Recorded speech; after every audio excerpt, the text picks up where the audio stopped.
Man, I gotta tell you, when I was sitting here watching what all the other honorees have done with their lives, I started feeling like shit, like this is terrible.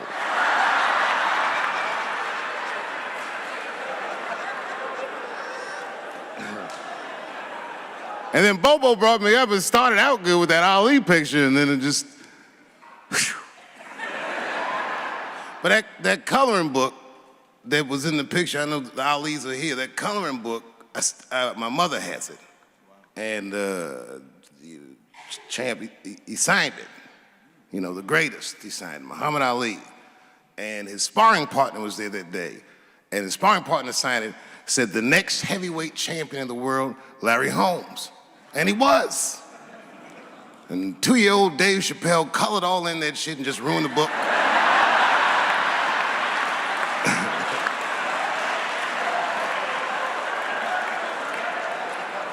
But I remember part of the book that I remember real vividly, because I asked my mother about it when I was a kid. There's a part where there's a picture of Ali throwing his Olympic gold medal into the Ohio River. That's why it's so weird for me being here. You know, both my parents were very brilliant. My dad went to Brown in 1955. That's right. He told me at the time he was one of 3 black students.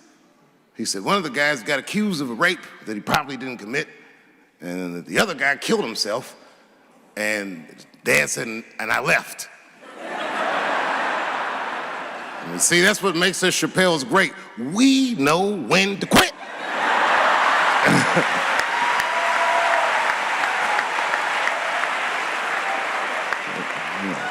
We all just live to fight another day.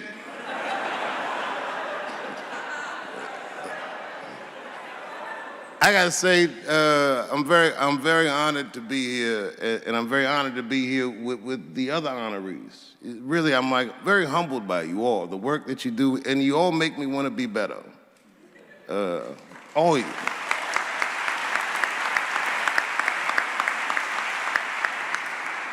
And you know, I was gonna stop doing stand-up for a while because 4 comedy specials in a year is like, that's a lot, you know. But you know, shout out to my colleagues in comedy. I just want to say that in a way, this for me belongs to my mother primarily, who was an African American studies professor, and a lot of the content that I say, she raised me well. I'm not an uninformed person. But also, you know, my colleagues in comedy, like comedians have been getting beat up pretty bad recently, and we're somehow nowadays expected to speak with the precision of attorneys or politicians. We are not. I always think of James Baldwin. You know, James Baldwin was one of my favorite writers because he managed to tell white people what they feel like to be around.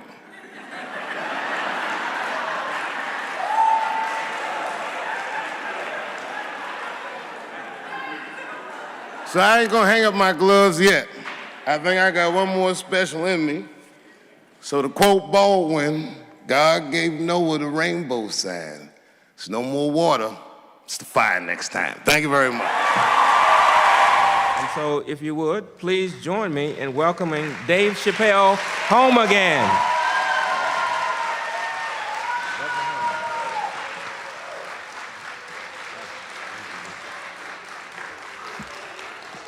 Oh, thank you. You know, I speak for a living, and I'm a little nervous today. I wanted to say thank you, Mr. President, and thank you, Bishop Green, and thank everyone at Allen University for hosting me today, because it feels special, right? When I think of this great-grandfather that I've heard about in my life, but never actually touched his legacy. So it's like the product of his loins coming to meet the product of his work. And it's an important day for me personally. And I know a lot of you guys are students, and I just want to tell you I'm the first person in my family to not go to college. And as the president has told you, I've done outstanding in spite of that.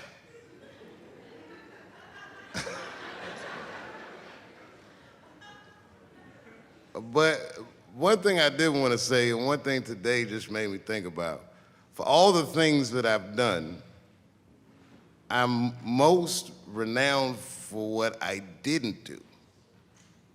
I've made decisions in my career that a lot of people have called insane. 2004, had a $50 million deal on the table, and in a crisis of conscience, flipped the table over and walked away. Went to South Africa.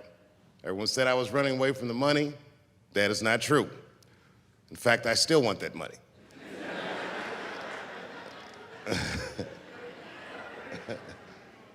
The idea that I wanted to just share with you guys is the idea that sometimes you do what you think is best, whether anybody understands it or not.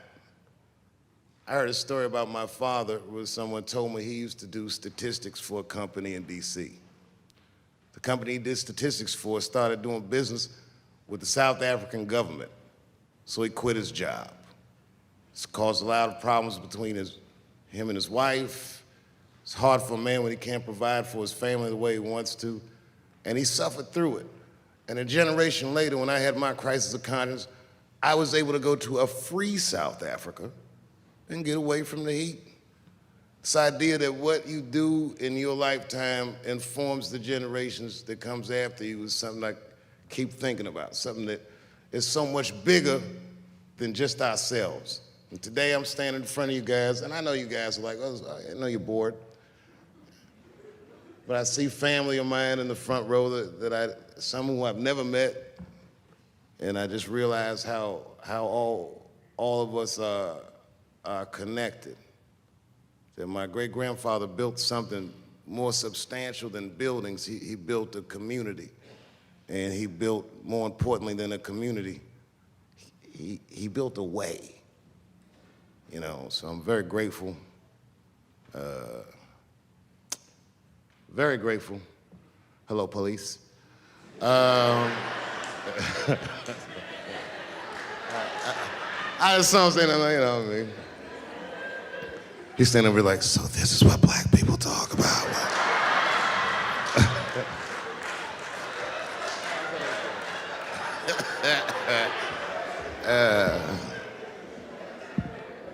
I just want you guys to remember, you know, that right now there's this thing where ethics aren't what they used to be. This idea that people are trying to replace the ideas of good and bad with better or worse, and that is incorrect. You gotta keep your ethics intact because good and bad is a compass that helps you find the way. And a person that only does what's better or worse is the easiest type of person to control. They are a mouse in a maze that just finds the cheese. But the one who knows about good and bad will realize that he's in a maze. So, that being said, I just hope that all of you guys transcend whatever you see as your obstacles, and that you live outstanding lives, and that you stay connected to your communities because you have so much power there, and that you grow your communities and you diversify your communities, and that you don't let anybody tell you you can't or to be afraid. It's okay to be afraid because you can't be brave or courageous without fear. The idea of being courageous is that even though you're scared, you just do the right thing anyway. So in 2004, I walked away from $50 million, and in November, I made a deal for $60 million. So,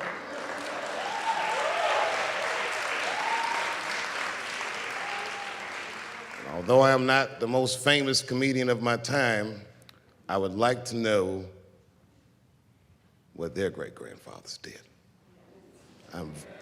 I'm very proud today. Thank you very much.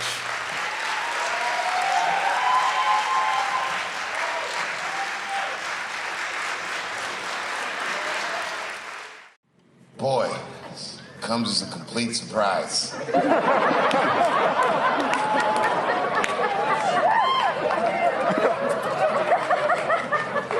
I mean, I read all the reviews, and they said so many terrible things. They were embarrassed for me. I had lost my way. It wasn't even worth watching. I hope all you critics learn from this. This is a teachable moment. Shut the fuck up forever.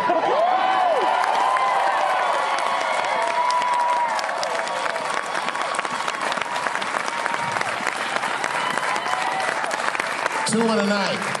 These aren't them. These are the ones I won for the other ones, motherfucker. I would like to thank my editor who was nominated. Unfortunately, he did not win, but I couldn't have been more honored to work with Jeff Urin.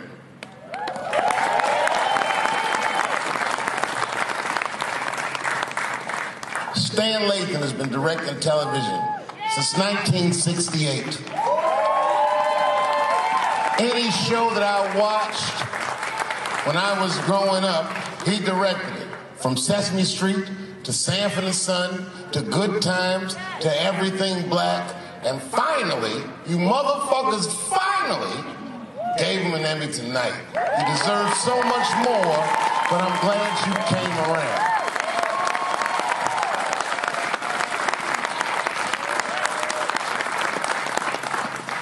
I'd like to shout out all the other nominees tonight. Tiffany Haddish and Patton Oswalt and Hannah Gatsby and Brother Mulaney. You guys are an inspiration to me, and I'm honored to be nominated with you. I'm sorry that you didn't win tonight, but who gives a fuck anyway? It's a special night because comedy gets to be itself. It's all we've ever wanted. I hope the war is over. We good? And as always, I love to thank my wife, Elaine.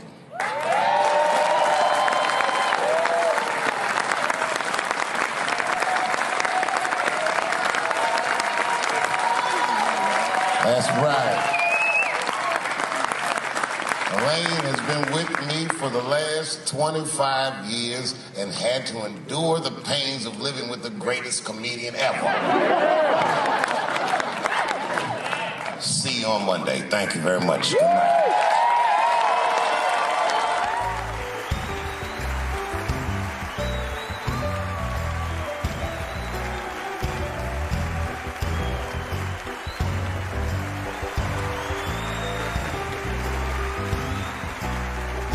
Thank you. Thank you. Thank you.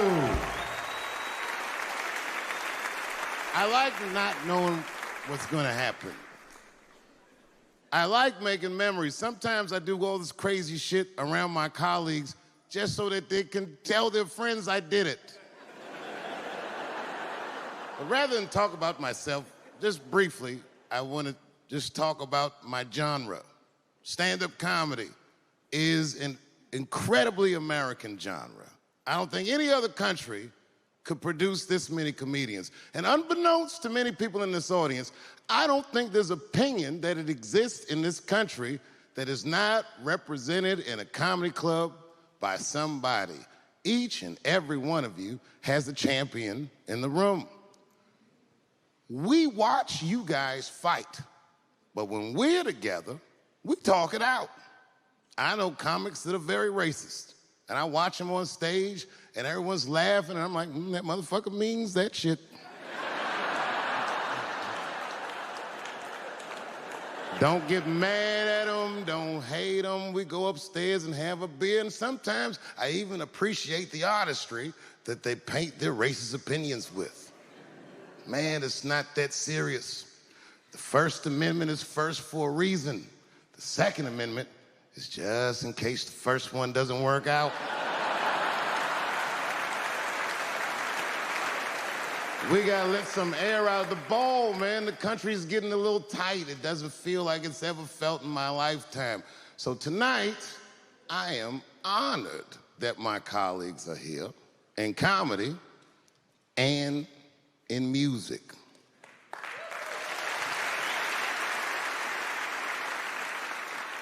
And I want everyone in America right now to look at me. Look at me smoking indoors. I didn't ask anybody, I just did it. What are they gonna do? Kick me out before I get the prize? No, nigga, this is called leverage.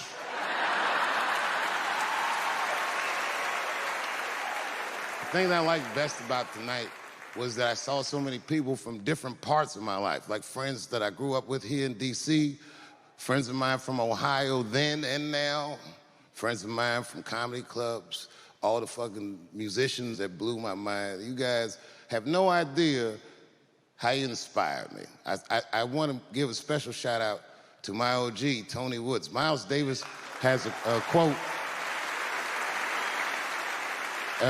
It's one of my favorite. Miles Davis said so much cool shit, but one of the things he said I always loved, he said, it took me years to learn how to play like myself. You know, he would watch other musicians and he would try to play like Dizzy or Bird or all the guys who were great. Tony Woods was my Dizzy and Bird if I was a Miles. I was trying to play like you. You were the first person I ever saw do it absolutely right.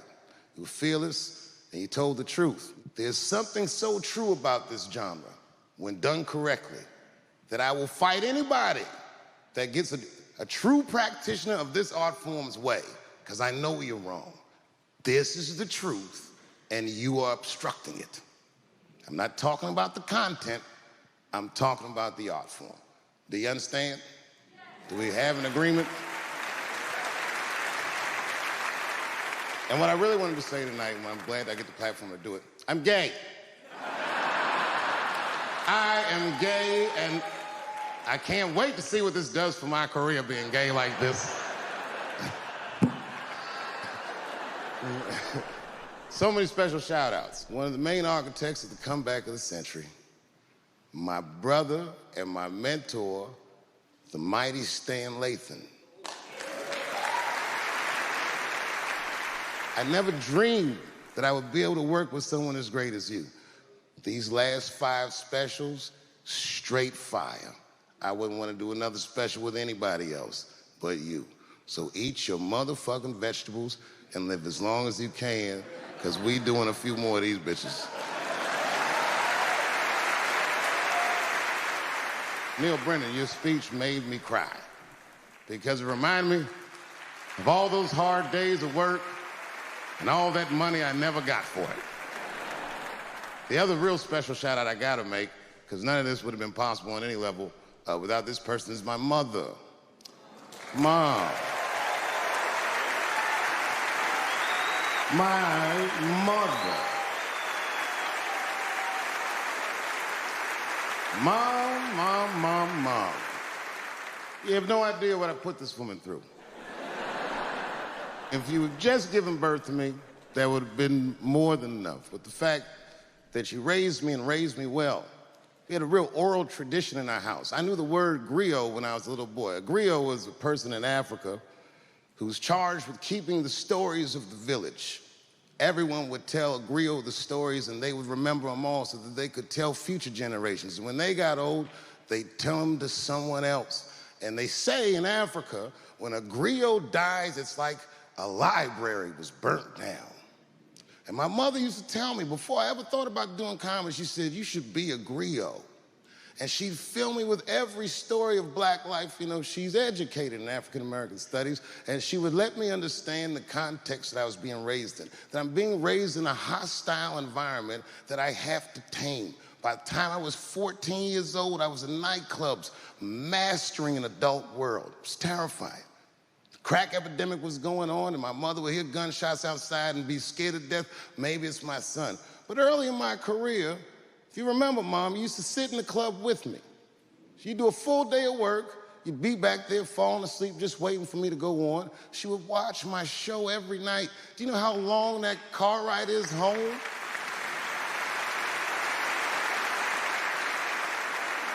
How many of you have ever heard your mother say, pussy jokes were a little too much tonight, son?